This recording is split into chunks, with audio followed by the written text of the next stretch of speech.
For our next presentation, we'll be hearing from Yong Sup Song, who's an assistant professor of Christian ethics and theology at Yongnam Theological University and Seminary in South Korea. He's conducted 3 research projects for the National Research Foundation of Korea on artificial intelligence and is a winner of the 2022-2023 Collaborative International Research Grant by the American Academy of Religion. I'm going to talk about Korean Jeong in relation with AI. So Jeong is very familiar,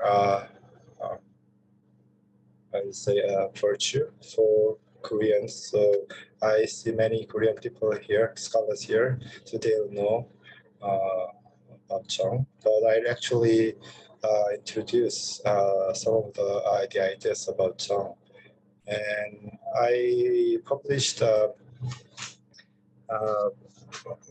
my article in Korean, but actually this is on revision, and I edited fresh and new contents as a part of my collaborative work with Dr. Robert Jelassi, and we are going to submit this without other contents to journal. So this is a revision for that. And because I assume everyone or many people read my article before, so I just spent this short time of the 10 minutes to just freely talk about the assumptions and other stuff that is needed for you to actually understand, especially Western or other scholars from Korea, to understand Jeong and its implication to the development of AI. My argument in this paper is that Jeong of Korea can provide a non-Western centered, regional, and cultural value, may be expandable to global value, to an ethical system necessary for the development of virtuous AI for symbiosis with humans. So, as Rachel asked to previous presenters, I also think that AI technology actually not only spread the recent technology, but because it is developed mostly from the Western world, it is actually I'm not strongly argue too much, but I would say it's just temporarily technological colonization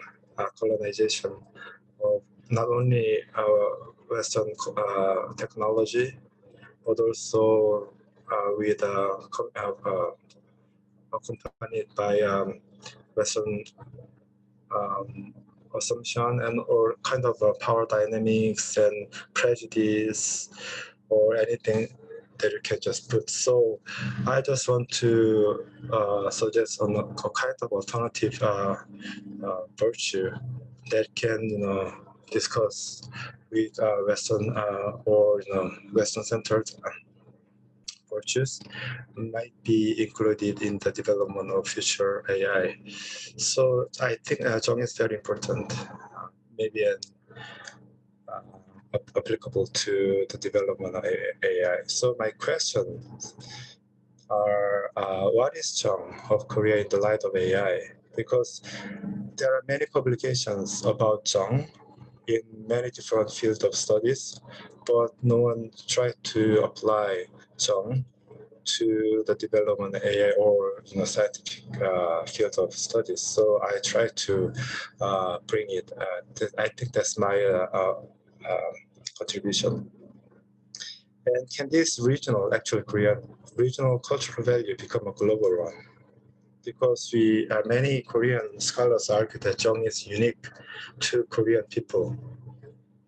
So I'm just wondering if this kind of regional value can become a global, so that many other people also understand, like the developer of Western AI designer. So that's my second question. And third one is how can Jeong contribute to the development of virtuous AI? My assumption in my paper are teleological and deontological ethics are not enough. Like Suraj argued on Tuesday, and from his books, I actually in the same line. Virtue ethics is kind of necessary because teleological and deontological ethics is not enough, are not enough. As Dr. Jeong gave us an example of a military drone. I think that's a kind of an irony or problem of teleological ethics that highlights the goal, primary goal. Then every other means can be applicable to achieve that goal. So his example is actually shows the problem of teleological ethics in the area of AI. The second assumption is that Jeong can be learned and experienced or cultivated in terms of virtue ethics by global communities and even AI, despite of the ambiguity of the kind of definition of Jeong. And third one is AGI or superintelligence may or may not come in the future. I'm not sure. I'm not a scientist or engineers of AI. So I'm just open to the both possibilities. But so we know the direction of AI, right? We know how it is going to advance towards certain goals, But we are not certain about the possibility yet. But my argument, my assumption is that Jeong still can contribute to both scenarios. So this is my understandings behind my paper. And Jeong is often translated into affection, love, empathy, compassion, suggested by Suraj Angmadaram from the Buddhist perspective. Jeong is especially translated or understood as altruistic love, self-sacrifice, or unconditional acceptance of an object. And Christian tradition actually had a value of agape. Actually, it is a kind of important topics from Christian traditions in the discussion of AI, but I'm going to skip it. In this presentation, Jeong is my definition, because Jeong is defined as a deep, cohesive, and strong social psychological bond between interdependent individuals, or I would say subject and object, who that through continuous contact over a long period of time form a sticky and dense or mutual relationship that cannot be easily broken off based on the subject's willingness to deliberately choose self-sacrifice through recognition of the dignity and value of the object. This is my definition of Jeong. But Koreans will define any way, but they know what Jeong is. So because of the time limit, I just skip very fast. Jeong in Korean culture, Jeong is generated through a sense of community of uri or we in Korean society. And we have a strong tendency to stay within the boundaries without crossing them because of the culture and nature of Korean Peninsula and some weather or anything. I just wrote it in. And some scholars are differentiated Jeong in most likely two ways. One is relational Jeong or object-oriented Jeong. And so from this form, the establishment of Jeong is not limited to humans, but can be directed to non-human objects. we can, say 정든 물건 it is actually felt of Jeong to a thing, or 정든 고향 it is like a hometown, felt with Jeong. So Jeong is actually not limited to felt limited to humans, but to anything, even to just pencil or anything. So AI, people can feel Jeong, I guess, with AI too. So this is a good good things when we are actually applying Jeong to the development of AI. I'm going to say a little more about it in the conclusion. The second form of Jeong is Jeong as a personality trait. So this Jeong builds a sticky and strong bond between the self and the object. But the thing is that many Korean scholars argue that Jeong is very unique Korean characteristics throughout our long heritages and heritage and culture. For some Korean American theologians, especially feminist systematic theologians or psychological psychology theologians, they argue that we can just feel in global communities. So Dr. Jo argues that Jeong is not unique to Koreans. She can find the presence of Jeong in American communities. And also Dr. Son from Drew thinks that Jeong is kind of outward manifestation of empathic experiences of self-objects or self-object relationships that occur in both Korean and non-Korean experiences. So these scholars are arguing that Jeong of Korea can be experienced by non-Korean people or global community. So, original value of Jeong in Korea may develop into a global value that can be expanded or utilized in relationship with love, compassion, affection, empathy, and etc. Contribution of Jeong in the development of virtuous AI.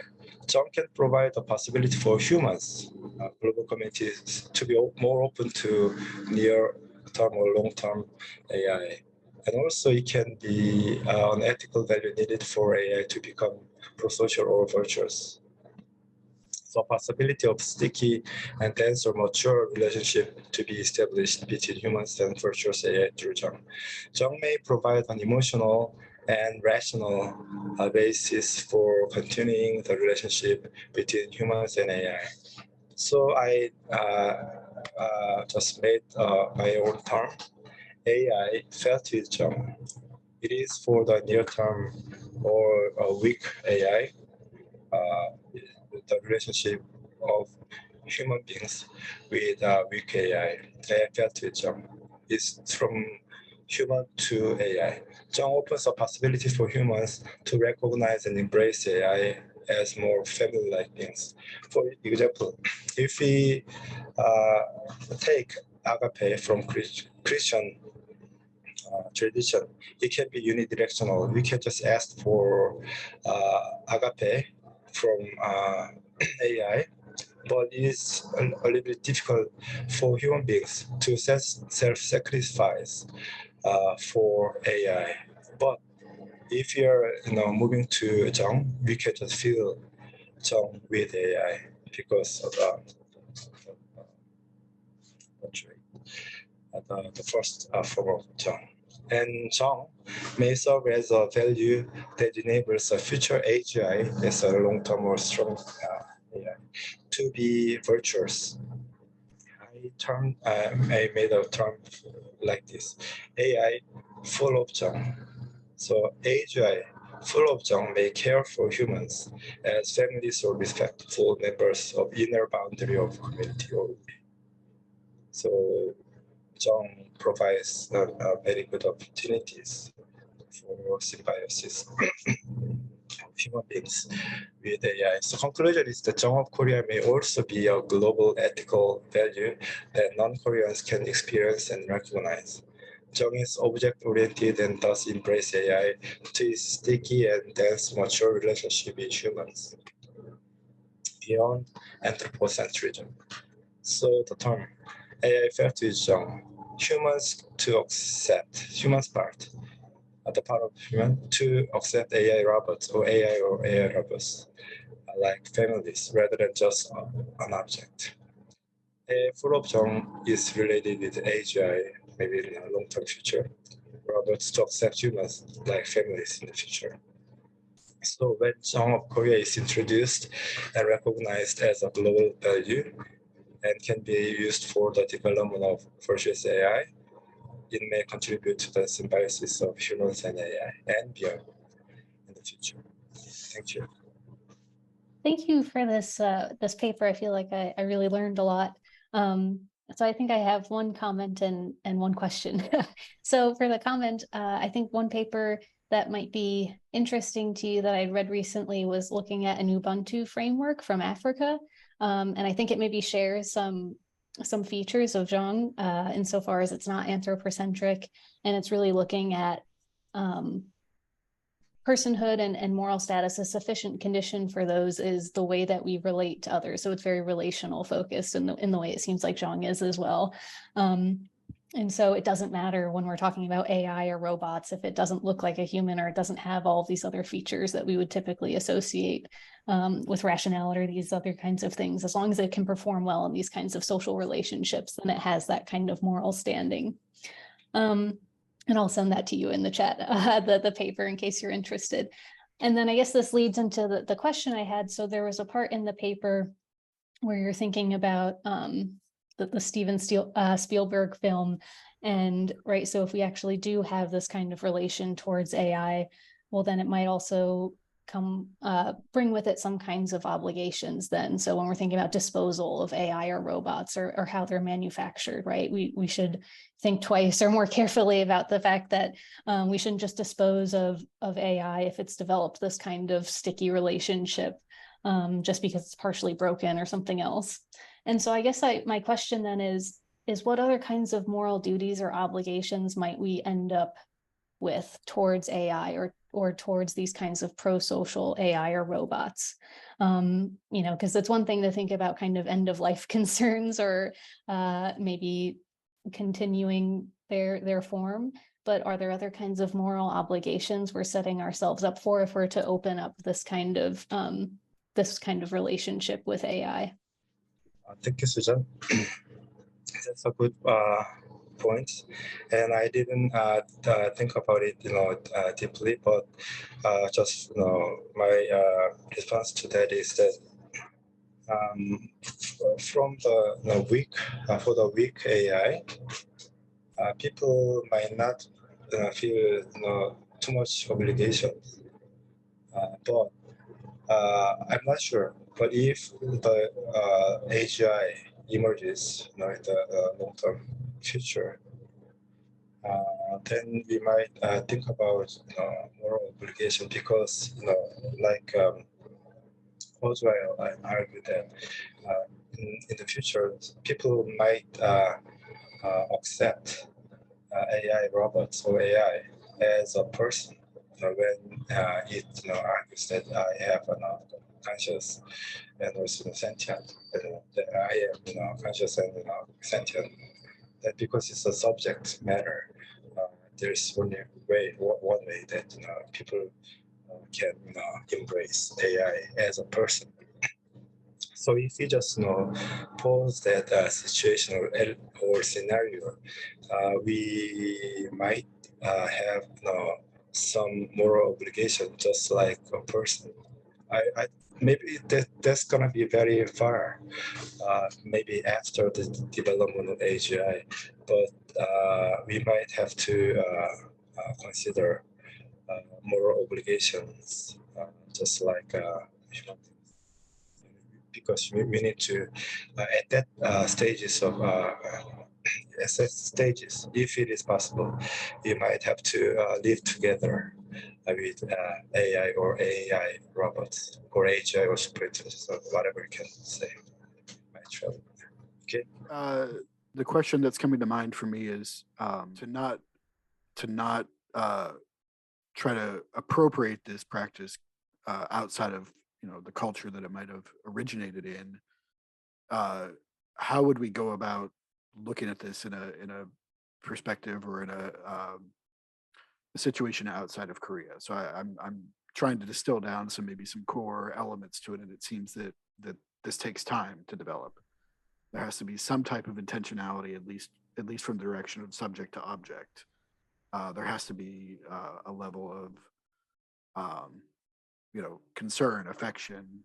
So I feel like I learned about the concept, but maybe not necessarily the how to enact that, especially outside of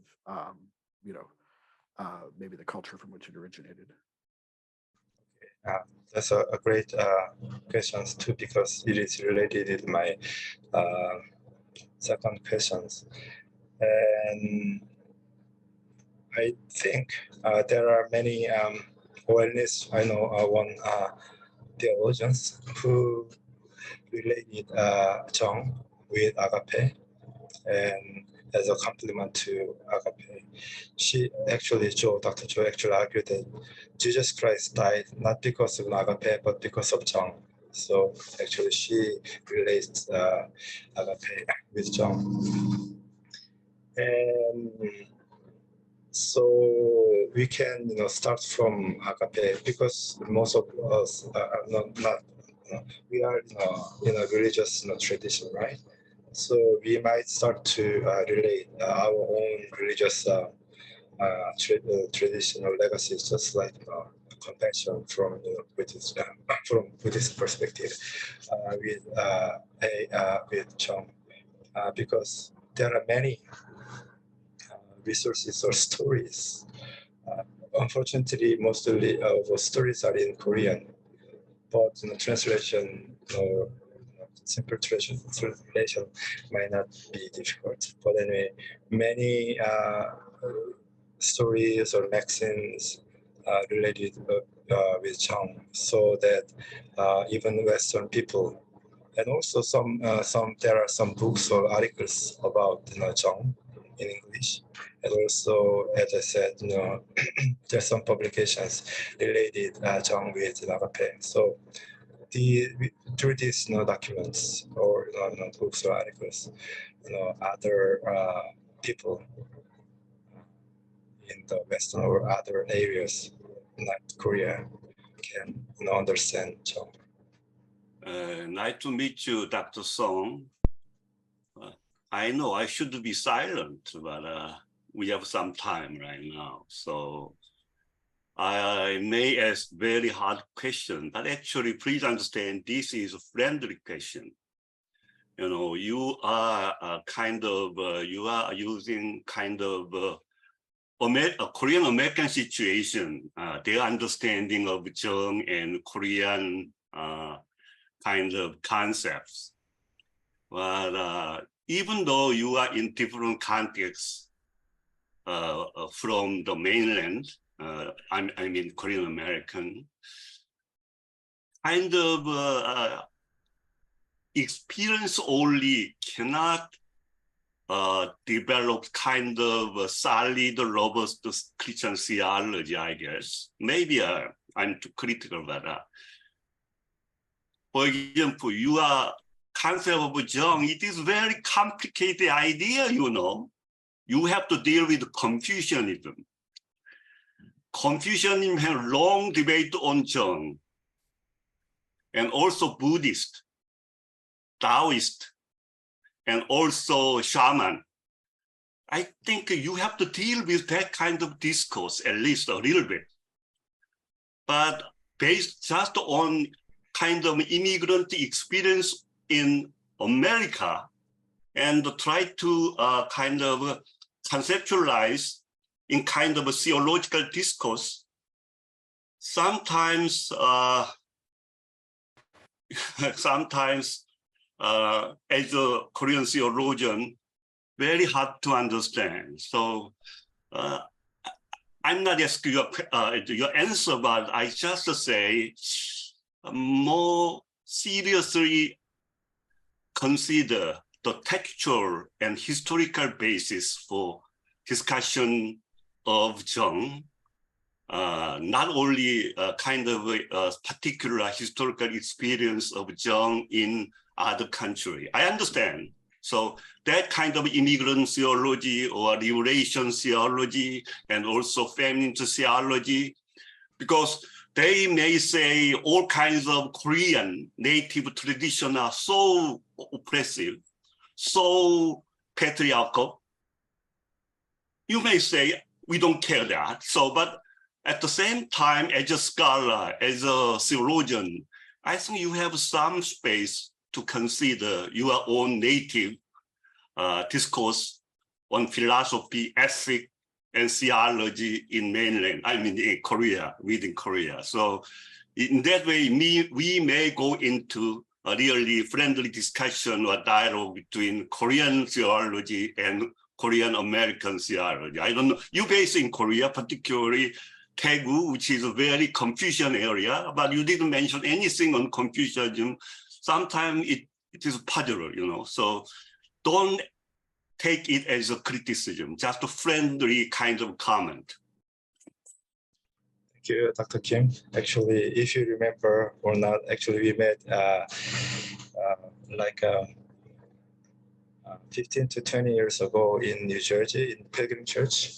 I was actually welcoming you as a minister of a new program. Anyway, when you just visited there. Anyway, thank you for your critical and friendly comments on my article. And actually, in my article, I used many Korean scholars about Jeong, and especially I just particularly use some of the people in Jeong University.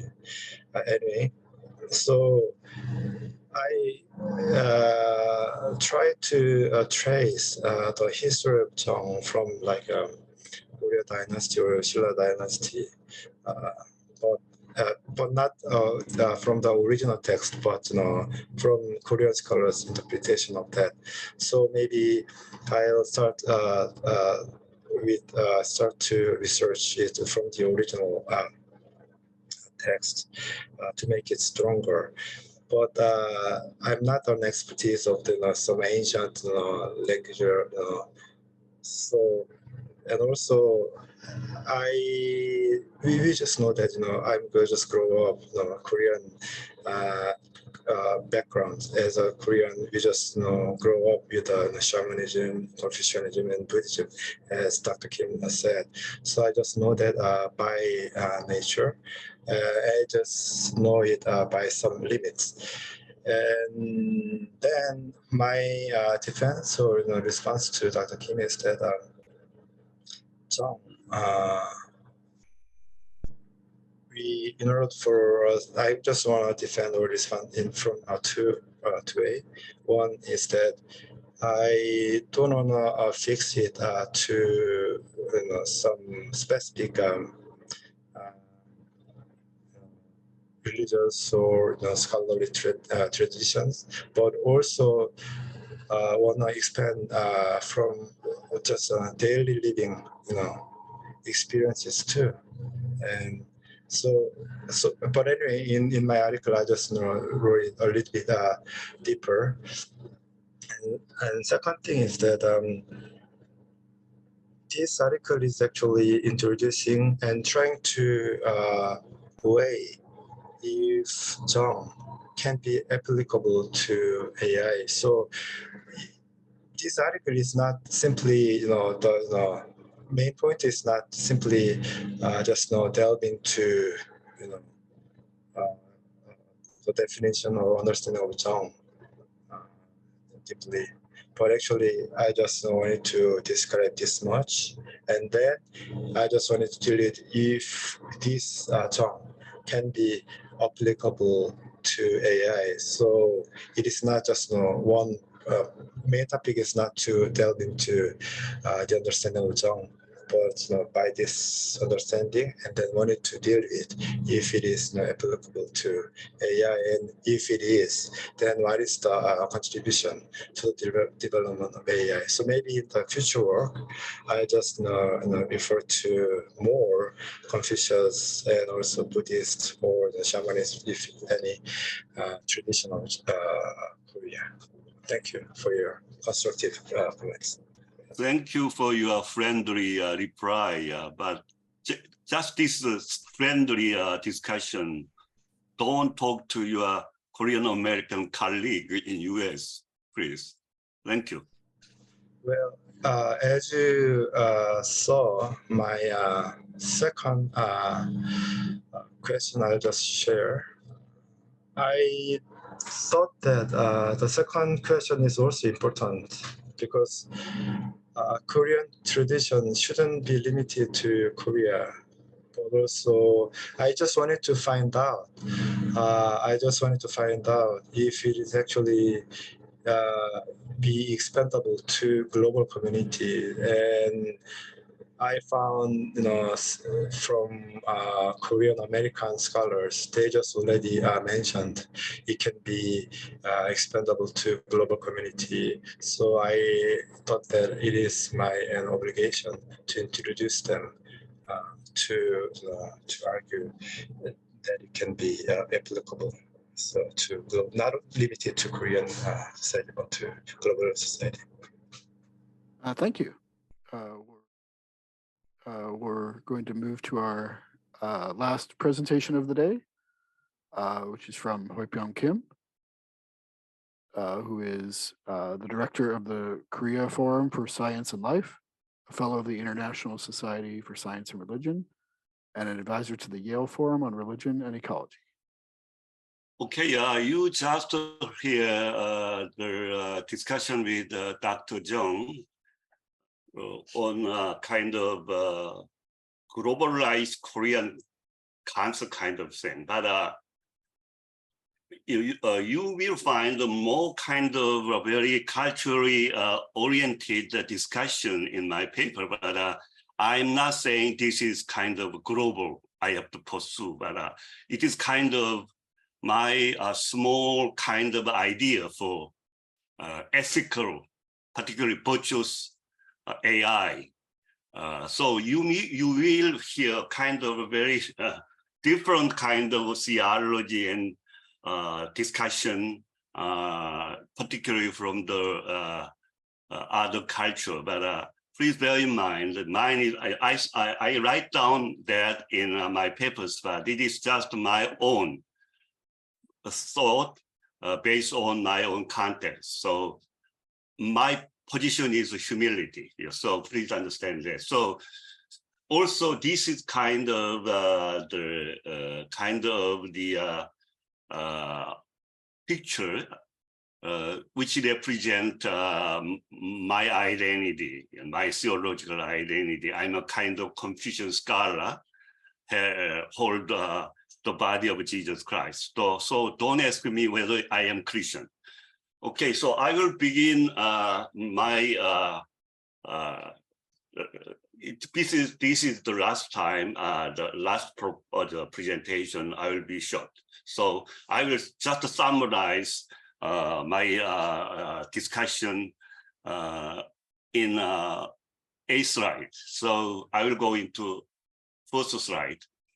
You may never hear that term, but I just formulate kind of thing, but just the beginning. So I need your feedback. Post-intelligence theology. I'll just read, PIT, that's abbreviation. PIT represent a new theological paradigm integrating Confucian and Taoism wisdom with the contemporary question posed by artificial intelligence, development and deployment. Recognizing AI as an integral part of our reality, PIT proposed a shift from traditional intelligence-centered theology to one that includes beyond intelligence, post-intelligence reality, such as the mystery of holy, according to rural author Mysterium Tremendum et Fascinas kind of thing, and the ineffable supra-apophelic, super-kenotic way, the Tao, from the Da De Jing in particular. So that theology I call Theology of Tao, and in abbreviation, Theo-dao. PIT aims to foster deeper, more nuanced theological understanding of AI, ethics, and philosophy, and to guide us in cultivating virtuous behavior in the era of AI, echoing the principles of self-cultivation and sanctification, harmony, and interconnectedness fundamental to Confucian and Taoian, as well as biblical thought. Theo-dao. Theo-dao is constructive theology of Confucian Taoian wisdom with theological insight, offering a unique perspective on AI ethics. It underscores the interconnected of all things and promotes holistic approach to AI development and usage. Through the Theo-daoian lens, virtues such as pursuit of balance, harmony, self-cultivation, and sanctification are fundamental to the ethical development and application of AI. Theo-dao serves as a guiding principle to create an ethical AI framework that fosters human flourishing, advocating future where AI is developed and governed with respect for human dignity, fairness, and responsible use of AI technology. Confucian wisdom and virtues. The incorporation of Confucian wisdom and virtues plays a central role in our new theological paradigm, namely PIT, post-intelligence theology. Confucian virtues such as benevolence, Ren, righteousness, E, propriety, Li, wisdom, Ji, and fidelity are viewed as essential for cultivating virtuous AI. Confucian thought, with its emphasis on moral self-cultivation and social harmony, offers a robust framework for considering the ethical implications of AI. By embracing Confucian virtues in the development and application of AI, we argue for a technology that promotes human flourishing, fairness, and respect for human dignity. Application of Confucian virtues to AI. For instance, benevolence, Ren, we hear a little bit yesterday lecture from Professor Lee, can be incorporated into an AI system designed to benefit humanity and minimize harm.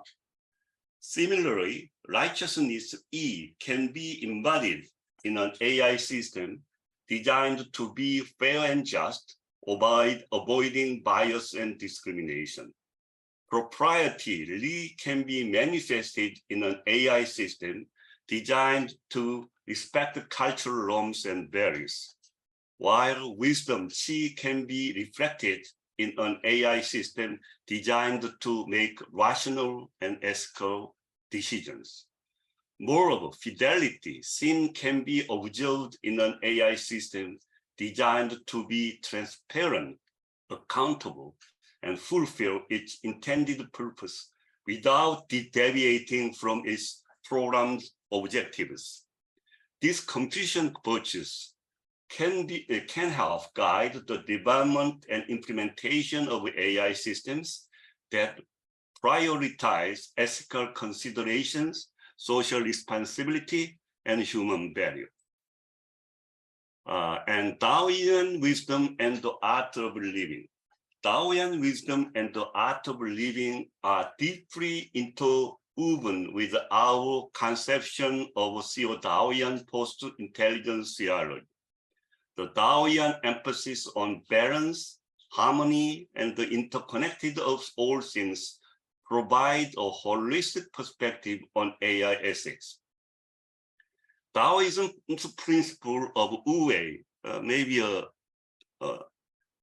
not familiar to Western scholars to translate, but sometimes non-active action, action without effort, and Qi, another difficult term, life force or energy flow, inspire an AI approach that aligns with life's natural rhythms. From this perspective, we advocate for AI technologies that augment rather than disrupt these rhythms, promoting a harmonious balance and coexistence between humans and AI. This Taoian-informed approach offers a robust framework for ethical AI development that integrate technological advancement with spiritual wisdom and respect for the natural world.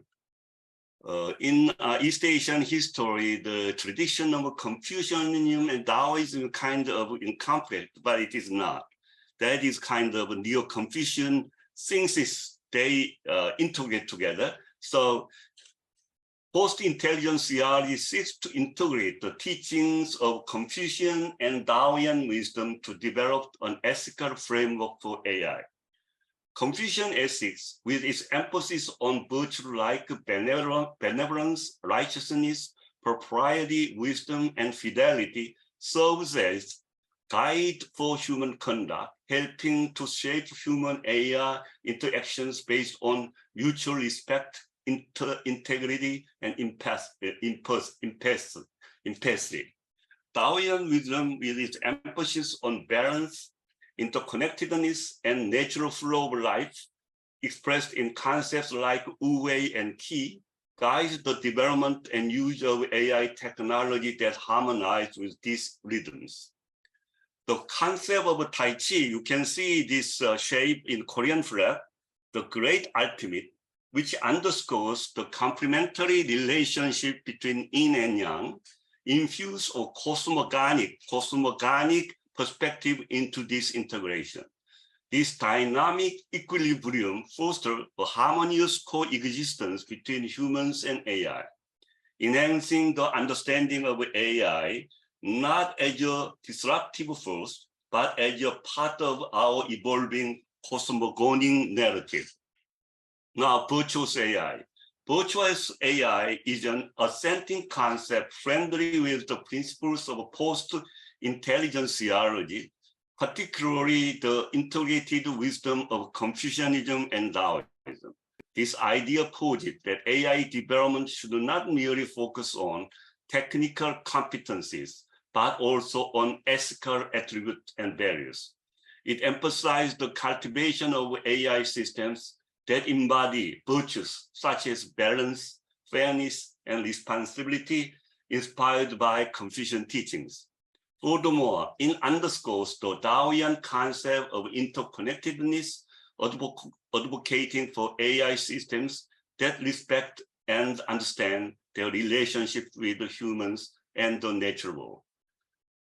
The notion of virtuous AI sets the stage for the ethical development and use of AI technologies, fostering a society where AI promotes human flourishing and harmonious existence. Finally, Techno-Dao, mainly you may say AI-Dao. The paper also presents the concept of Techno-Dao, an idea deeply rooted in Theo-Daoian with Confucian and Taoian principles, signifying a harmonious existence, reality, a blend of technology, humanity, and nature. Drawing from Confucian virtue, Techno-Dao emphasized the ethical standard, human values, and societal norms in AI development. From a Taoian perspective, it accentuates the need for AI systems to respect and sustain the natural world, urging a view of AI as an integrated part of the ecological network rather than solely human-driven tool. Techno-Dao thus signifies a significant shift toward sustainable and ethically conscious AI development, merging the boundaries of AI ethics with environmental consideration and sustainable practices. So maybe about the theology of Tao or Theo-dao, you may report to this book published a couple of years ago by Orbis. And thank you for your listening, and 감사합니다. Thank you for the paper. I really enjoyed it, and also again feel like I learned a lot. So my question is about Wu Wei. Sorry if I'm mispronouncing this, but as I understand it, there's things that can serve as sort of obstacles or impediments to sort of, embracing this kind of naturalness and cultivating a sense of the way. And so do you think there's maybe parts of AI, just thinking about like the sort of technical functions, the way it relies on this kind of binary language, and it seems like there's so many parts of it that are very strongly structured, that has a tension with actually realizing that kind of harmoniousness with the way? Yeah, very good. Thank you for pointing out that very difficult issues. In fact, if you understand Wu Wei by definition, it is non-artificial. In other words, the existence of artificial intelligence itself is against the notion of Wu Wei. But the reality, we have artificial intelligence already. So the thing is, mine is not just kind of fixed situation, both humanity or AI.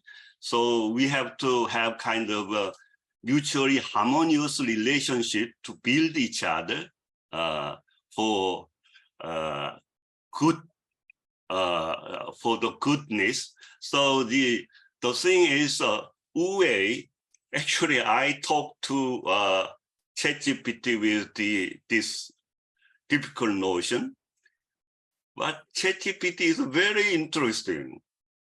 This ChatGPT understands Wu Wei. Wu Wei means let them be itself, by itself, don't disturb. So in terms of AI development, you humans should also do Wu Wei to AI. So it is kind of shocking at this moment that the AI is asking a Wu Wei attitude to themselves. So actually from that point, I really take seriously created, co-creator. So they already argue for their positive involvement in developing AI or technology. So I think now I'm still in between how I can deal with the Wu Wei relationship with the AI. But at this moment, I'm very moved to a little bit positive direction. At the time, I was very, I try to buy created co-creator at this moment. So the issue of Wu Wei, how you interpret that but for this paper, I just say Wu Wei kind of reality, we may persuade or we may design the AI to understand that. So kind of all naturally connectedness must kind of embedded in designing and developing AI, whether you say this is a kind of AGI or not, but still, I think we have a time to design and upgrade AI at this moment. So very good question, but we have to pursue that kind of question furthermore. So you may have some idea, let me know.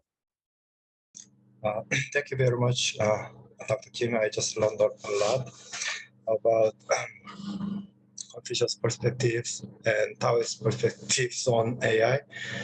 I have one question. Actually, I just learned from you. question about Taoism, or just like the question from Susan. We know the Wei, and but also nature, as you know, sometimes a threat to humans, or the existence of human beings, right? Probably, most likely, it's caused by the fault of human beings. But anyway, if we just let AI be just as is, as the response answer from ChatGPT, or other generative AI, or AI or AGI in the future. If we let AGI or superintelligence as is, way, or we cannot erase our concern for it to be a threat to human existence. So how can we reconcile our way with this kind of possibility? That's my question. Thank you. It is also the typical issue. But first of all, I want to make a clarification of terminology. The first one is when I say Taoism, actually Taoism is, as a religion, is very popular and still powerful in Chinese context, but in Korea, not that much. So in my paper, or my understanding of Taoism is rather kind of Lao Tzu and Zhuangzi, kind of the original Taoist understanding. So I did make distinction between Taoist and Taoian. So so I try to clarify my definition as Taoian. So I'm not talking, and I'm not scholar of Taoism as a religion. That's my second question. Is very interesting question. I might say like this. Do you think if, as some transhumanist or long-termist, and like the guy like Rick Bostrom suggests, and Ray Kurzweil suggests, and also from the beginning when the computer was invented, and they already predict if there come ultra intelligence or super intelligence, then humanity cannot do anything. They will just study themselves, and they will design by themselves. So that's why, I'm very, very interested in looking in theologically or focus on AI, on transhumanism, Then actually, if that happens, Wu is the only way. Let them go, we cannot do anything at that time. So, but my thinking is before that, let them have a kind of more interconnectedness, dependence on other kind of reality in the world, relationship in the world. So how we can kind of maybe educate or upgrade or design or kind of develop. So as far as we can do something, we have to do. That is actually my point. So your question is, you already presuppose kind of thing, but that is not no. But if that happen, there is only way. Let them do way. But right now, so I try to believe in God this time. The way actually controlled by God, so God will have some design for that. But I don't know. But that is my hope. But yeah, I think that is my hope. So in terms of God's way, we can have some hope, but otherwise, I don't know. We have to try our best at this moment. Yeah, my question is a little more on the transhumanist end of what you've been talking about, and I've been thinking in my own work about if we have a coexistence between humans, augmented humans, and post-humans, how do we allow people to make their own decisions about I choose to be enhanced or I choose not to be enhanced? And it seems to me that Ube is perhaps a way to do that, in terms of allow those who want to seek augmentation to do so, but don't enforce that upon people. But can it cut both ways in the sense of, in pushing the boundaries of what it means to be human, is that getting in the way of what we are, or the intended path or nature of who we are? For issue of transhumanism, I think it is very, very important. And, guys like Nick Bostrom and Yuval Harari kind of guys, they are actually already, they became kind of sage for group for those guys in the big tech. They control the Dubai and the Davos Forum, and then they are now going to organize kind of Summit of the Future in United Nations in this fall, and they are now already trying to move the world toward the transhumanist kind of the world. So that is actually urgent situation right now, and even Harari is saying that if you do not united with AI in some way, you will be useless people. He mentioned that, a couple of years ago and continue on, So, your question is very serious. We don't actually have kind of ontological, metaphysical discussion on AI. They are using to move us toward the post-human, Otherwise, you will be behind, and then you cannot even Steve Hawking say that, So you will be nothing without unified with AI and super intelligence. So what shall we do? So that is, as a theologian and essayist, I really worry about that. And then this is conference. Actually, I talked to Vatican invited me to that I mentioned that in terms of a long-termist kind of debate, and also the WCC the last general meeting. I was also invited on the issue of AI. I told them, but they say they don't have power, and you are the guy who really, you are the organization, the only organization say critical as a representative of world church. You have to do something at this moment, at least in United Nations, the meeting on future, the world future. So, but they are very reluctant. But I don't see what happened. Vatican, they have power even in United Nations, but I don't think the WCC has any power there.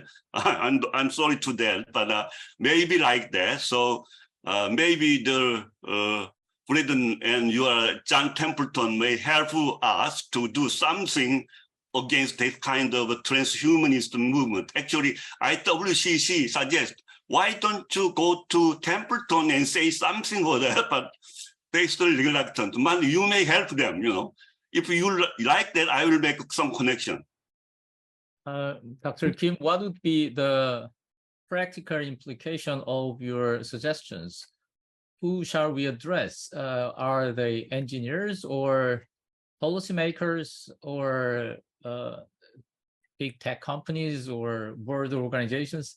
I mean, there are, the principle is very agreeable, but where to start is I think it's at stake. That's actually a very important question, Fachel, you made. The first one is, I want to talk to you about my idea and persuade you and do your effort as much as possible in your area. I also have a discussion, what we call Kato in Kakao Talk. So there are 400 members of, they say, top-ranking AI engineers and technicians. So that platform, I tried to persuade them, but so far nobody tried to listen to me, even kind of ask a question.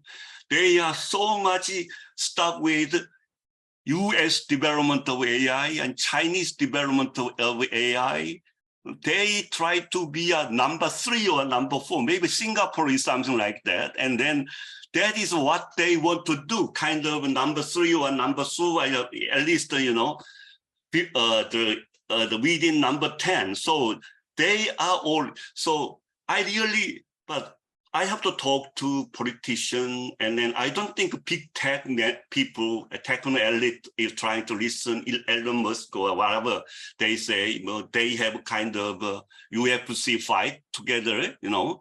But anyway, so actually that's practical. And then, you know, even I talk to church, and as I told you, and they don't have any kind of actual movement. So yeah, right now you are right. I'm a lonely person, but try to do kind of maybe my own prophetic voice, you know. So, voice in the wilderness. You're right. Thank you. And Brian just pointed out in the chat that the Vatican is going to be producing a document on AI, hopefully later this year. And I'm guessing that probably was an outpouring from the conference that was in Rome about a month ago. Is that correct, Brian?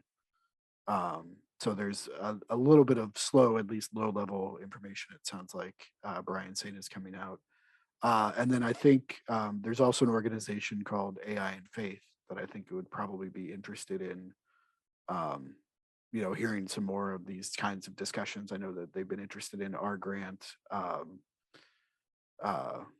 so I think that. We have to do some digging, but I think that there are some voices out there that are interested in sort of hearing things and amplifying some things as well. Thank you. I cannot read all of the response here, but actually the European Union has tried to do kind of homework on issue of AI, and also the European Council of Churches also have some kinds of, you know, white paper on this. And it is very great. I really hear a little bit about, but the progress of Vatican and on position paper. You know, I think the Pope Francis should come up with this kind of very, specific issue. You know, that is actually the most important issue. As you know, in your country, United States, you have already, you know, presidential candidate for transhumanism. So, yeah, that kind of urgent issue, I think the Church, Vatican, and the WCC should be involved in some way. And then also, I know John Templeton Foundation don't like ethical issue, but this is the issue even John Templeton Foundation needs to consider. You know, this is, we are talking about the end of Homo sapiens and, you know, kind of the eschaton kind of issue. So I'm too, you know, provocative this time, but I think for me it is very, very urgent. You know, I think the most important the issue for theologian. I think you should do, American, European, and first world theologians should do that. We don't have power as a Korean theologian. You are always behind the Chinese AI and the US, American AI. So I think that's enough for me. Other thoughts or questions before we wrap up for today? Yeah, we'll be sure to make sure that the questions and the chatter are distributed to the participants so that there can be you know, follow up or conversation if desired. So Raiden, thank you so much for me to have opportunity to speak out on this issue.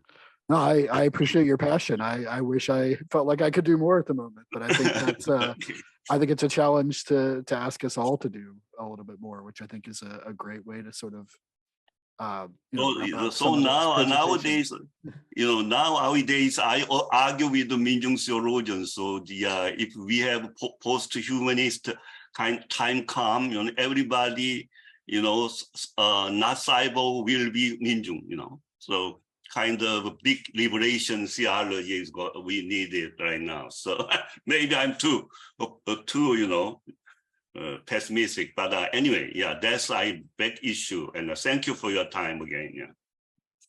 Yeah. So thank you very much for everybody, for our attendees that have been here in the audience the past couple of days. We're going to have a slightly shorter closed door meeting tomorrow. There should be a separate link that you had from Sabrina Kennedy for that meeting tomorrow morning.